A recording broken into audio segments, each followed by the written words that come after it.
kebanjiran dana asing ini. Bahkan kalau dilihat dari sepekan sudah 4,11 triliun rupiah selama sepekan. Nah, ini apa ataupun bagaimana analisa dari Anda?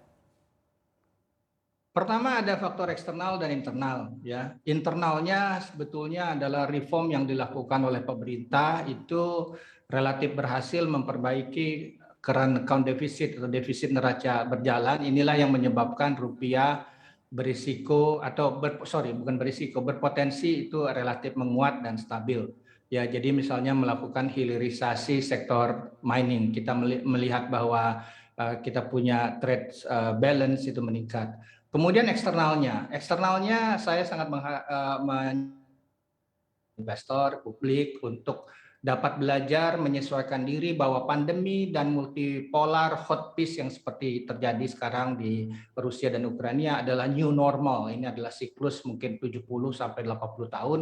Yang menariknya ini menguntungkan Indonesia karena Indonesia itu adalah commodity producing countries. Misalnya kita melihat bahwa harga komoditi seperti batu bara itu meningkat. Biasanya saya melihat relatif ya antara apa yang disebut sebagai earning commodity, ya komoditi yang menghasilkan valuta asing seperti CPO, kemudian batu bara, nikel, ya itu naiknya lebih tinggi ketimbang cost komoditi yaitu minyak. Jadi ini yang terjadi 2 tahun terakhir, inilah yang melandasi mengapa posisi Indonesia relatif lebih baik.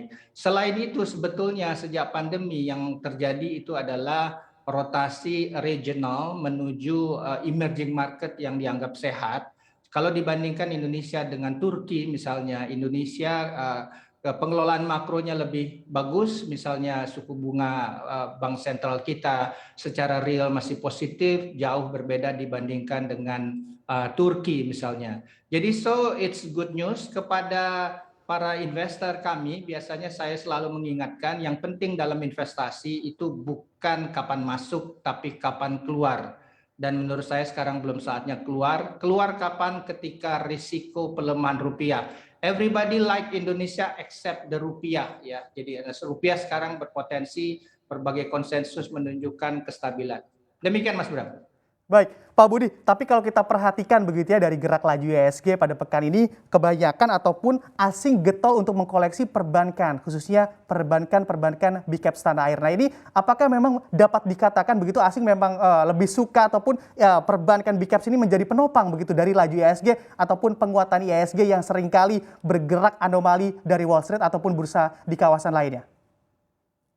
Oke, jadi harus kita akui bahwa pasar modal Indonesia sebetulnya market size-nya kecil ya, gitu. Jadi asing tentunya masuk, mereka juga memperhatikan apa yang disebut sebagai liquidity atau size ya, atau market cap ya. Yang mereka lihat memang bank itu pertama earning visibility dianggap paling bagus. Pertama kita melihat bahwa upside potensial di bank itu masih cukup besar. Pertama penyaluran kredit Indonesia itu masih relatif rendah ya, mungkin sekitar 4 atau 5% year on year ya.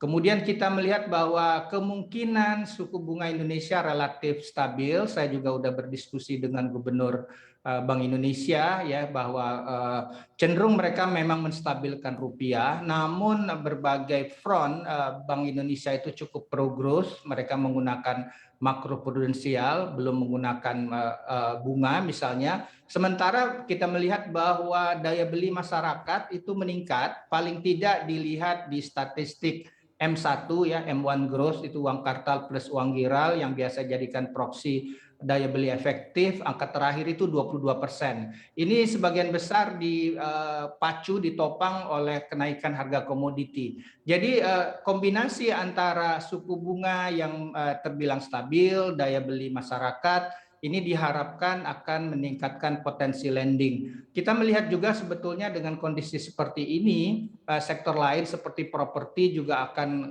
mulai bergerak. Ini adalah musim semi untuk pasar modal Indonesia.